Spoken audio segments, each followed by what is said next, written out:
আপনি 180 ডিগ্রি অথবা 45 ডিগ্রি কখনোই শিওর হতে পারবেন না, হয় কিছুটা কম হবে অথবা কিছুটা বেশি হবে। তবে 90 ডিগ্রি অ্যাঙ্গেলে ব্যবহার করার সবচেয়ে বড় সুবিধা হলো আপনি নিশ্চিত হতে পারবেন 90 ডিগ্রি হয়েছে কিনা। যখন দেখবেন স্লিংশটের উপরের রাবার এবং নিচের রাবার দুইটি সমান হয়েছে উপরে নিচে, তখন আপনি শিওর হবেন যে 90 ডিগ্রি হয়েছে। যদি রাবার দুটি সমান না হয় তাহলে 90 ডিগ্রি হবে না এবং লক্ষ্যবস্তুতে হিট করাও সম্ভব হবে না। চলুন সরাসরি আপনাদের টার্গেট করে দেখাই। প্রথমে আমরা স্লিংশটের চামড়ার মাঝখানে 4 mm এর বল রেখে হাত দিয়ে ঠিক এভাবে ধরেছি।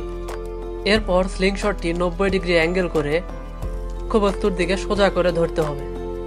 রাবার টেনে চোখের 2 ইঞ্চি নিচে গালে এভাবে ধরতে হবে। চোখ থাকবে রাবার সোজা টার্গেট পয়েন্ট এবং টার্গেট পয়েন্ট থেকে লক্ষ্যবস্তু। টার্গেট পয়েন্ট লক হলেই আমরা হিট নিয়ে নিব।